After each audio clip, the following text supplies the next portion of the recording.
ఖాళీలో ఉన్న నివాసులకు శుభాజీ వందనములైన మీరు మీ కుటుంబాలు చల్లగా ఉండాలని చల్లవేళలో మీ గుమ్మముల దగ్గరికి పత్రికలు తీసుకొని దైవ సేవకులు కూడా వస్తున్నారు. వాటిని తీసుకొని వాటిలో ఉన్న సంగతులను మీరు చదువుకొని ఆలోచింప చేసుకోవాలని దేవుని మాటలుగా మీరందరూ పొంది పరలోకము దేవుడు ఇచ్చే నిత్య జీవం పొందాలని దేవుని మాటలుగా మేము చెప్పడానికి ఈ ఖాళీలోకి వచ్చాము. యేసు ప్రభు అందరికీ ప్రభువు, కొందరికే కాదు, అందరినీ రక్షించడానికి లోకానికి వచ్చాడని పరిశుద్ధమైన బైబిల్ గ్రంథం తెలియపరుస్తున్నది. అందుకే బైబిల్ మాటలు ఒకసారి మనము చదువుకున్నట్టయితే తిమోతి పత్రికలో 1వ అధ్యాయం 10వ వచనంలో పాపులను రక్షించుటకు అని రాయబడినది. ఎవరిని రక్షించడానికి నీ లోకానికి వచ్చాడంటే పాపులను రక్షించుటకు క్రీస్తు యేసు లోకమునకు వచ్చానని రాయబడినది. అయ్యా మేము ఏ పాపం చేశామో అని చాలామంది చాలా రకాలుగా మాట్లాడుకుంటారు. మేము పాపం చేయలేదు కదా, మేము ఏ పాపము చేయలేదు, మమ్మల్ని నుండి పాపులనే రక్షించడానికి వచ్చినాడు కదా, మమ్మల్ని ఎందుకు ఆయన అని చాలామంది చాలా రకాలుగా మాట్లాడుకుంటారు. కానీ మనిషి జీవితాన్ని ఒకసారి మనం ఆలోచింప చేసినట్టయితే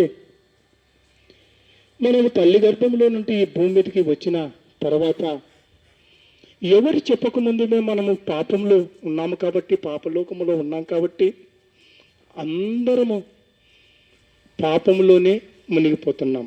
అందుకే బైబిల్ చెప్తున్నది ఏ భేదము లేదు అని చెప్తున్నారు. ఏ భేదము లేదు, అందరూ పాపం చేసి దేవుడు అనుగ్రహించే మహిమను పొందలేకపోతున్నారని చెప్తున్నాడు దేవుడు. అవునండి, పిల్లలు చిన్నపిల్లలు చూసినట్టయితే ఈరోజు వాళ్ళు చెడిపోతున్నారు, యవనులు చెడిపోతున్నారు, వృద్ధులు చెడిపోతున్నారు. వృద్ధులు అనగా వాళ్ళు క్రమ పద్ధతిగా ఈ శరీరాన్ని అనుభవించుకున్న వాళ్ళు కూడా ఏం చేస్తున్నారు, వృద్ధాపాయానికి వచ్చిన కూడా పాపానికి లోనవుతున్నారు. ఆ పాపములో ఉండి విడుదల కలగ చేసి పవిత్రపరిచి నిన్ను నిలబెట్టితే దేవుని మాటలయ్యా. యేసు ప్రభు వారి మాటలు చెప్పితే గుండెలు కరిగిపోతాయి. పరిశుద్ధమైన బైబిల్ గ్రంథం చదువుతుండగా మన జీవితాలను చక్కగా పెట్టుకుంటాము. ఈరోజు ఆ వాక్యం అనేది మాటలు లేనందుకు అందరూ పాపం చేసి దేవుడు అనుగ్రహించే మహిమను పొందలేకపోతున్నాం. ఈ లోకమే శాశ్వతం అనుకుంటున్నాం. ఈ లోకము ఎంతవరకు మనిషికి 60-70 జీవితకాలం ముగించుకున్న తర్వాత ఈ జీవితము ఏంటికి పనికిరానిగా ఉంటుంది. అందరికీ తెలుసు.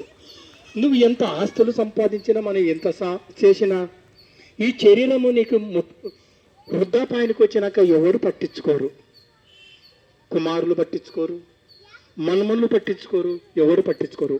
మనం ఏదో ఒక మూలకి ఏదో సన్ని కూర్చున్నప్పుడు వాళ్ళు పెడితే తినాలి, లేకుంటే లేదు. ఆ స్థితికి వచ్చినా కూడా ఈరోజు వృద్ధాపాయానికి వచ్చిన దేవుడు అనే మాట లేని పరిస్థితుల్లో వృద్ధులు కూడా ఉన్నారు. వృద్ధులు అదే పరిస్థితుల్లో ఉన్నారు, యవనులు అదే పరిస్థితుల్లో ఉన్నాడు. దేవుడు ఎందలక ఎంజాయ్గా ఆటలు పాటలు ఆడుతూ ఎంజాయ్గా అని ఆలోచనలో దేవుడు కూడా అదే యవనులు అదే స్థితిలో ఉన్నారు. పిల్లలు చూస్తే పిల్లలు కూడా పరిస్థితుల్లో మొబైల్ ఫోన్ వచ్చిన తర్వాత మరీ వారు చెడిపోవడానికి కారణమయ్యారు. ఎందుకంటే బైబిల్ చెప్తున్న మాటలు వింటే అన్నిటికీ కొద్దిగా మనము దూరంగా ఉంటాం. అందుకే దేవుడు మనకు ఒక దారి చూపిస్తున్నాడు. నేనే మార్గమును సత్యమును జీవమును, నా దారనే తప్ప ఎవరును తండ్రి అయిన దేవుని వద్దకు చేరేదని తెలియపడుతున్నాడు. ఏ భేదము లేదయ్యా, ఏ భేదము లేదు. అందరూ పాపం చేసి దేవుడు అనుగ్రహించే మహిమను పొందలేకపోతున్నారు. నీతిమంతుడు లేడు, ఒక్కడు లేడు, గ్రహించేవాడు లేడు, దేవుని వెతుకు వారు లేరు. ఈ లోకమే శాశ్వతం అనుకొని బ్రతుకుతున్నాం. ఆ బ్రతుకుల నుండి విడుదల కలిగి చేసి మోక్ష మార్గానికి ఒక దారి నడిపించేదే వాక్యం. ఈ వాక్యాన్ని నమ్ముకుంటే కొన్నిటికి చాలా దూరం అవుతాము. ఏంటికి దూరం అవుతామంటే నువ్వు తినే గుటికలకును, తాగే సిగరెట్లకును, మత్తుకును, అరిదిగనే వ్యభిచారానికును అన్నిటికీ దూరం అవుతాము ఈ వాక్యం చదువుకుంటే. ఎందుకంటే పవిత్రమైన గ్రంథమని రాయబడినది. ఈ గ్రంథంలో ఉన్న మాటలు మనం వింటే మన జీవితాలను చక్కగా పెట్టుకుంటాము. ఎందుకంటే ఆ మాటలు విన్నా విడిచిపెట్టి బ్రతకని వాళ్ళు కూడా చాలామంది ఉన్నారు. వాళ్ళు కూడా లోకంలో చెడిపోయిన వారుగానే బ్రతుకుతున్నారు. కానీ దేవుని మాటలు విని విశ్వసించినట్టయితే నువ్వు పవిత్రంగా బ్రతకడానికి నీకు ఒక మార్గాన్ని చూపించడానికి యేసు ప్రభు ఈ లోకానికి వచ్చాడయ్యా. ఆయన మతాన్ని ప్రకటించడానికి కాదు,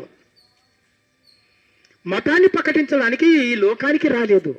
ఒక మార్గమును, దారినిగా నేనే పరలోకానికి మార్గమని చెప్పడానికినే ఆ లోకముని నిడిచిపెట్టి ఈ లోకానికి ధరించుకొని వచ్చాడు. ఎందుకయ్యా ఆయననేనా మార్గం అంటే? అవునండి, ఆయన పాపులను రక్షించుటకు క్రీస్తు యేసు లోకమునకు వచ్చానని పరిశుద్ధమైన బైబిల్ గ్రంథం తెలియపరుస్తున్నది. ఆయననే మన కొరకు బలియాగమయ్యాడు. ఆయననే మన కొరకు ఒక దారిగా ఉన్నాడు. ఆయన మాటలు వింటే మనము జీవిస్తామని దేవుని మాటలుగా మీకు అందరికీ తెలియపరుస్తూ నేను వెళ్ళిపోతున్నాం. ప్రార్థన చేసుకుందాం.